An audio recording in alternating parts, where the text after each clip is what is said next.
Some people say it's too early. Some people say it's too cold. Some people say it's too far. Some people say it takes too long. Some people say I could get hurt. What they don't know is that I learned a few secrets a long time ago that drive me to pursue my goals. If it hurts, it will only make you stronger. If it requires sacrifice, victory will be that much sweeter. And finally, nothing, and I mean nothing, compares to reaching goals that others said were out of your reach. I've loved competition since I was a little girl, but I never imagined it would bring me here, training for the opportunity to compete at the Ironman World Championships in Kona, Hawaii. It's a lofty goal, I know, but I'm excited about the journey I'm about to undertake, and I haven't come this far by being afraid of a challenge. My day starts very early, usually around 5:30 a.m. It's off to the gym to begin my first workout of the day. On Mondays, Wednesdays, and Saturdays, that's swimming.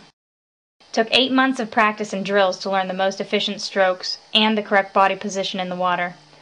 These days I can finally keep up with the faster swimmers in my master swimming group. The swim is the first and shortest portion of the triathlon, but it requires intense training. A slow time out of the water can be incredibly hard to offset on the biking and running portions of the race. And veterans will tell you that you can't win the triathlon on the swim, but you can certainly lose it there. Once I've put in at least 3,000 meters or about 2 miles of swimming, I usually have a bike workout afterward. Come on, it's time for another workout. During the winter season, bike workouts are usually done indoors on a trainer or stationary bike. I often use tricks to keep myself motivated, like doing intervals, listening to music, or watching movies.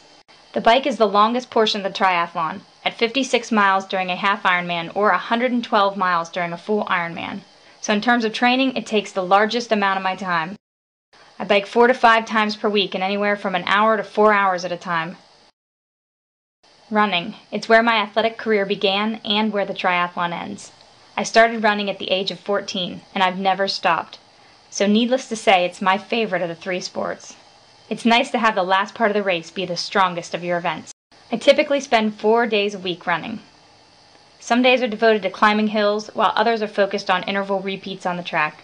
And some days are spent building high mileage at slow jogging pace. My Saturday long runs reach about 14 or 15 miles at their peak, which takes me around 2 hours. In total, I train between 12 and 20 hours per week in addition to working a full-time job and keeping up with my family, friends, and other responsibilities.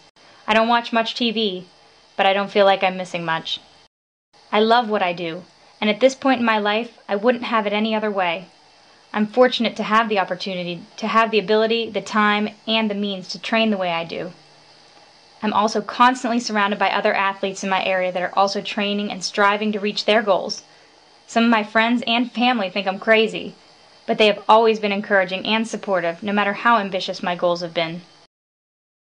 I'm incredibly grateful for the blessings I've received so far, and I know I'll need a lot more in the future. I may not be the fastest swimmer or the most talented athlete, but I can guarantee you one thing. I'll train as hard, if not harder, than most of the other athletes out there. And that, I believe, is what will give me a chance at making my dream come true. So stay tuned. The road to the Hawaii Ironman will be long, with many twists and turns. But trust me when I say, I will be there at the starting line one day. A wise man named Joe Louis once said, "You only live once, but if you work it right, once is enough."